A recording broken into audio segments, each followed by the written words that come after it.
think I finally got some sleep last night. Uh, well, I know I slept till 11.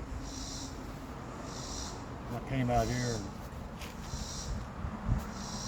writing for 4 or 5 hours, finishing that story that I started several weeks ago. I guess I couldn't finish it because a few other things had to happen to complete the story, and they did, I guess.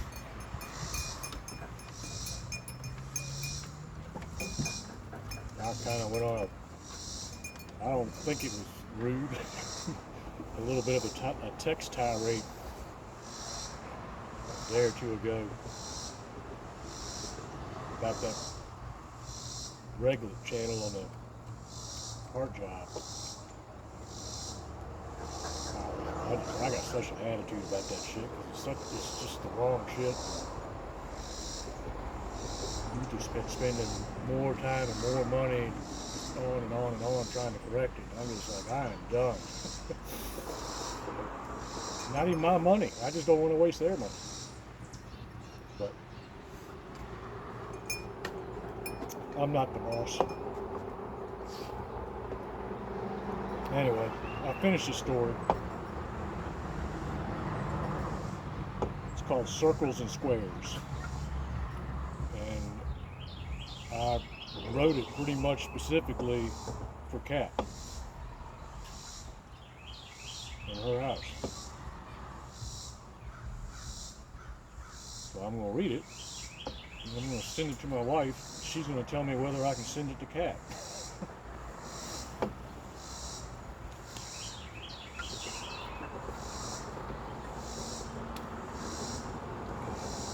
My paperweight again.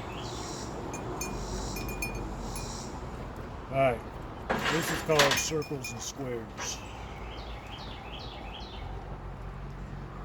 I've always had some strange fascination with circles, cylinders, and spheres.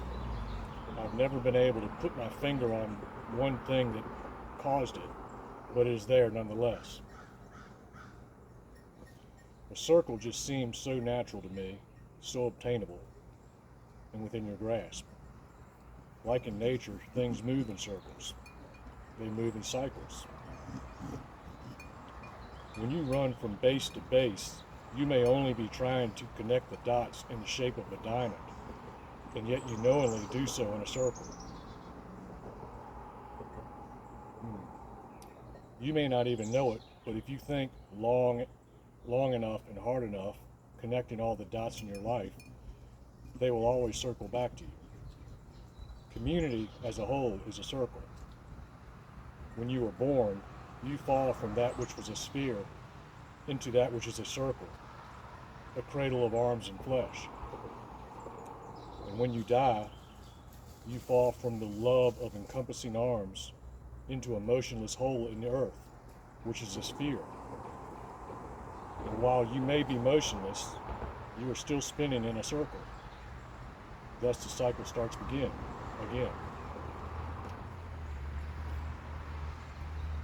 Yet there is another shape I have less enthusiasm for. That is the shape of a square. I will admit that for the sake of the community, I have built many, many boxes and squares, but not by my design, for my design would be a circle. And I am not the architect, I am only the builder.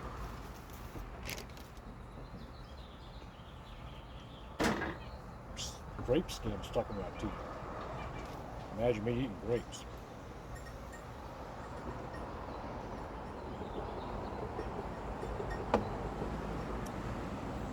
There have been many times I have built these boxes in protest. One box divides into two, then two into four, and so on and so on. There is no circle, only divisive separation and compartments. I want to build a community. I want to build circles, but the architects won't let me. They have only linear vision and self-serving goals because they grew up in a box and they were taught how to design a box. They know that boxes are easy to build and boxes are easy to sell. So they think only of themselves. They think only in straight lines, never circles. So when someone wants to start a circle and wants to live in a community of spheres, the architects are terrified because they don't know how to build circles. They can't think outside the box. Circles take time, they take care, and they just go on and on forever. So the architects use their power and authority to convince that particular someone to build a box. Thus, the Rubicon begins. But I want to build circles.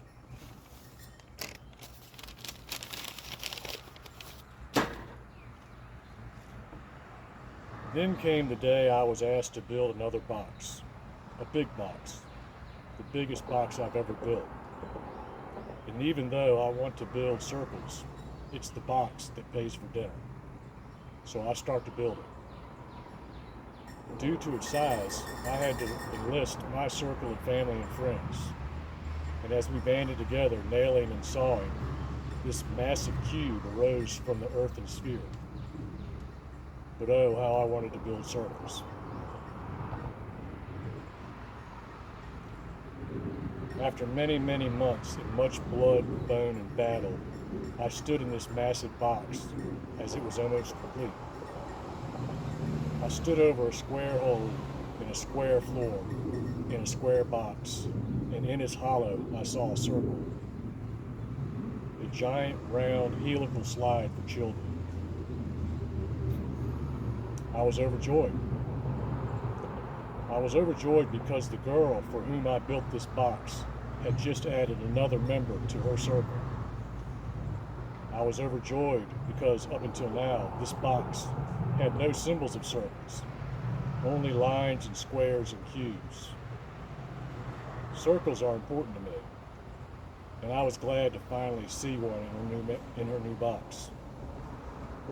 I was glad because her entire circle of friends and family could learn and appreciate the value of the circle, sliding around and around for years to come.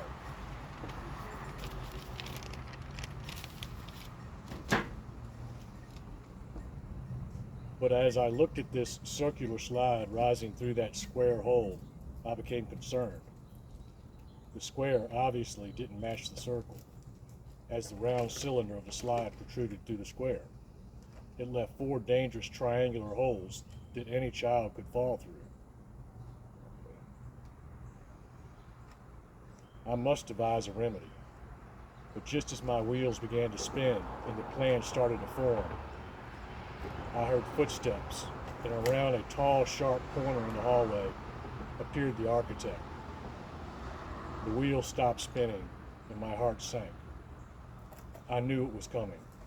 Another box. What are you eating?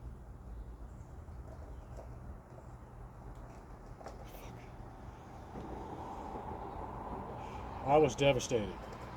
I just could not see myself building a heartless sheetrock box over this functioning round sculpture. It was the only symbol of life, family, and community in this cube. That slide, in the shape of the vessel that protected its top, was my opportunity to leave my mark, my symbol of family, friends, and community. It was my chance to show how to build a circle, It was my chance to show how to build a circle, how to bring people into the circle, not box them out.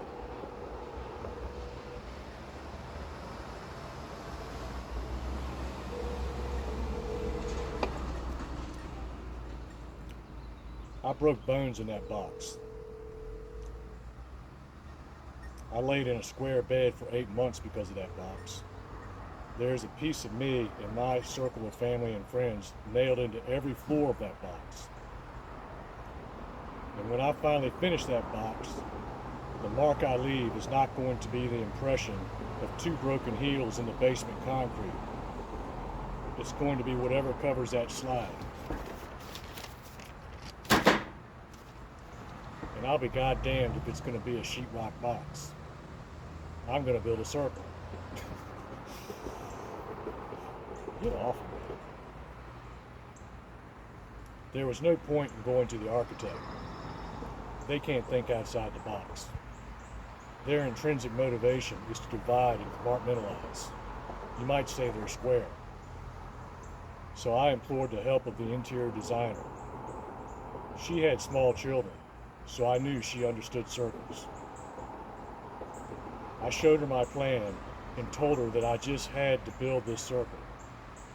I had to give the girl this gift, not just the gift of the circle, but the wrapping paper in which I would deliver it. She understood. She understood because she knew that sometimes you can get boxed in or boxed out.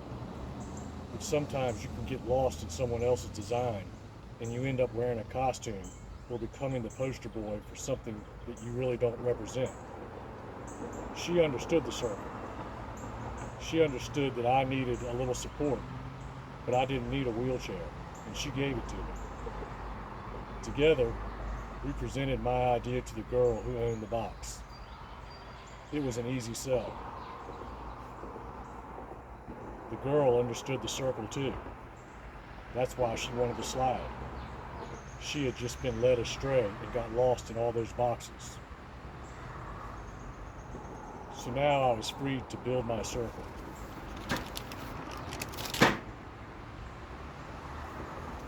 I wasn't building boxes anymore. I was building a sculpture.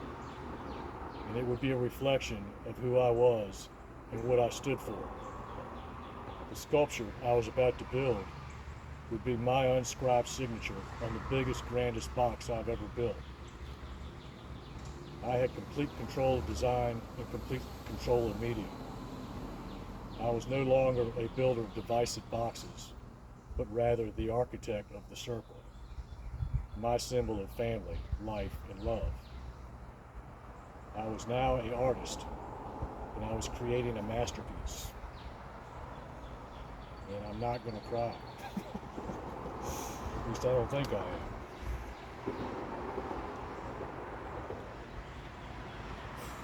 I won't lie to you, this was going to be a daunting task. Making circles is challenging work. That's why most architects don't like them. You have to be a free thinker to design circles that actually work. Anyone can start a circle, but the real challenge is figuring out how to hold it together.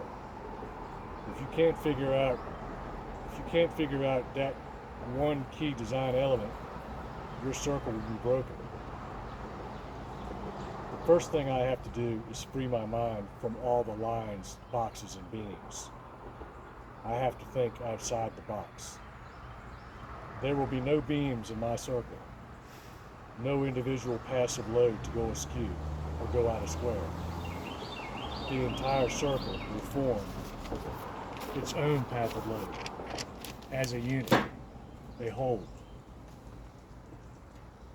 Any burden placed on my circle will be shared by all in unison. So I design accordingly. The circle I'm creating must also have no braces. Unlike a truss, which needs lateral and vertical braces to maintain its strength, my circle must be strong unto itself. It must protect the children inside and out.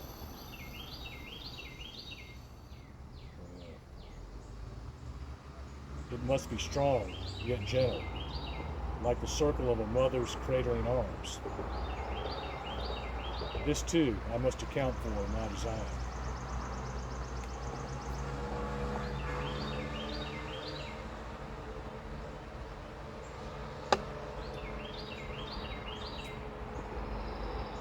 I also want my circle to be beautiful. Unlike other walls which need commercially made plywood for strength and diaphragm, and universally mundane sheetrock and paint for a finished facade, my circle must have none of this. I want it to reflect all of the individuality and contrast of all who enter it for years to come. There must be no paint or caulk to cover perceived flaws or blemishes. It must be transparent and show its strength and beauty by reflecting the unity of all its individual parts. warts and all. Woodrow.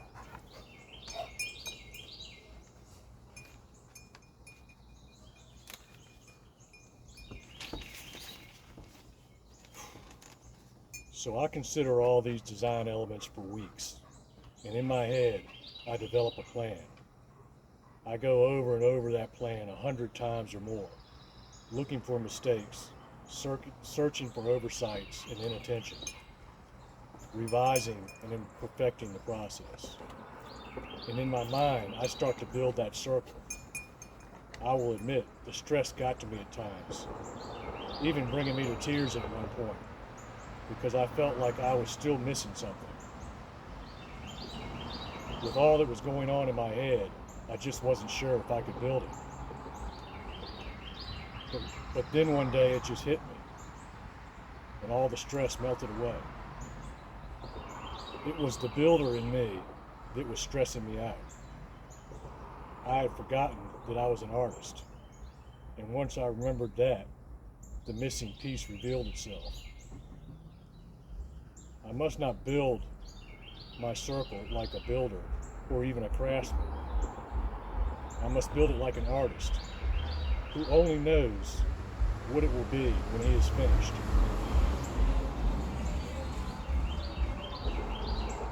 The piece that was missing was the circle itself, because what I'm really trying to build is not a circle, it's a family, and I already know how to do that.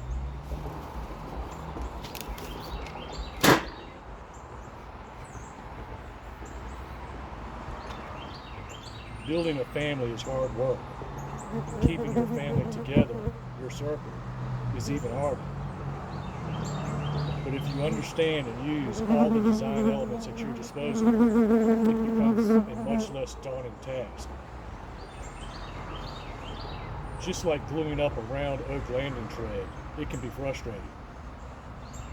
That landing tread is made of many pieces or family members, and they all have different grain and twist, knots and splits, warts and all.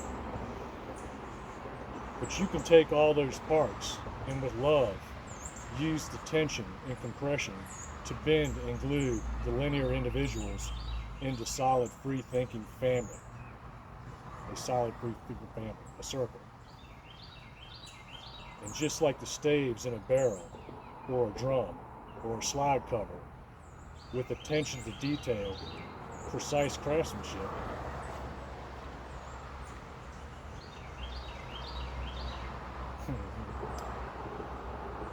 you can shape and mold many different pieces into a round wall that needs no plywood or braces, sheetrock or paint. Its strength and beauty are derived out of love and acceptance. It's the acceptance that lets you stand together, and it's the love that binds you in a circle, a family.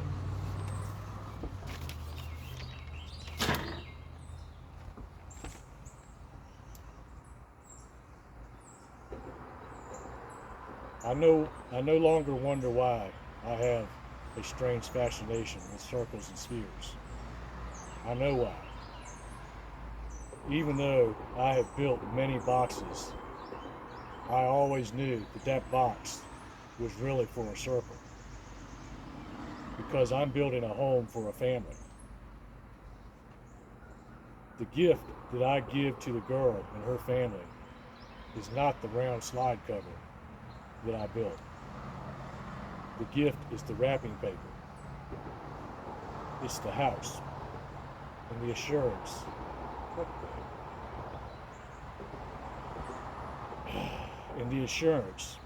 that, at least for my part, I gave their box the exact same attention I gave their slide cover.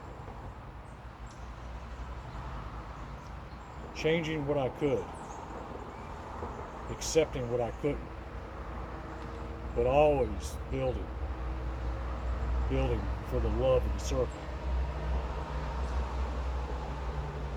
Just like those round cradling arms around baby Wyatt.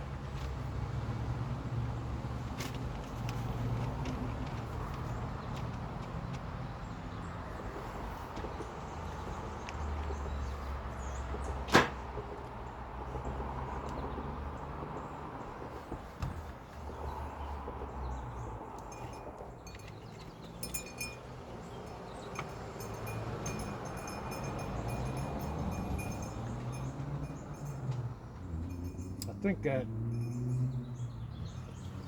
that was part of the problem with the management from day one.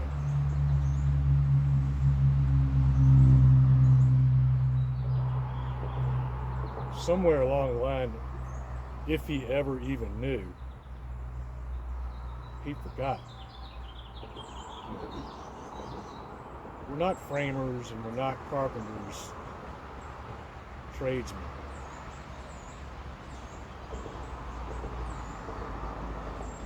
We're building someone's home.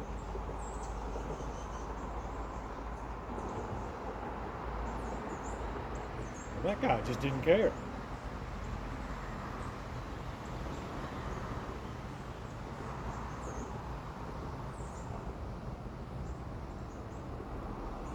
But I care.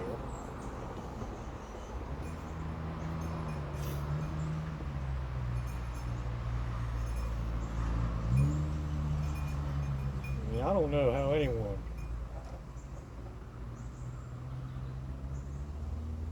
could do what they did and watch that woman walk around with that infant in her arms and feel proud about themselves. But I just felt like shit. I mean, I felt like shit for her. Because I knew what the fuck was going on. I couldn't figure out a way to do anything about it.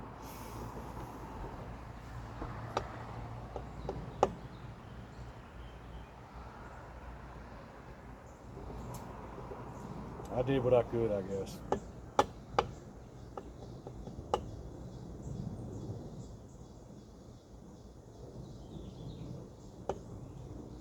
I got a mess on my hands now.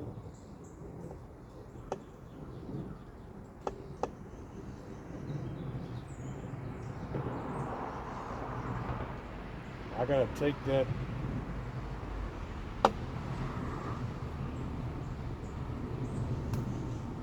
some parts of that damn place you can't even call part of the box because it is just so far gone. Like that back wall, studs.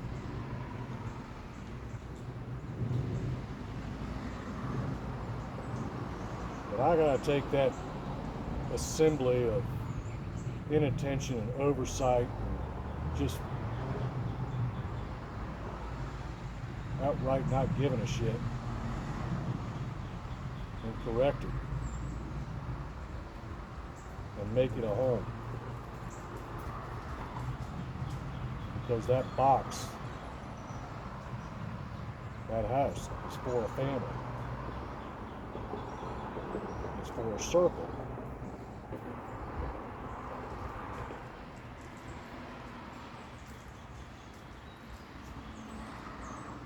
You never know. I mean, baby Wyatt, he may start his own circle in that house one day.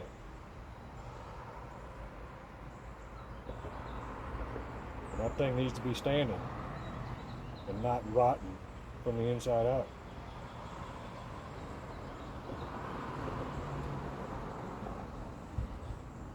So, there you go, Kat.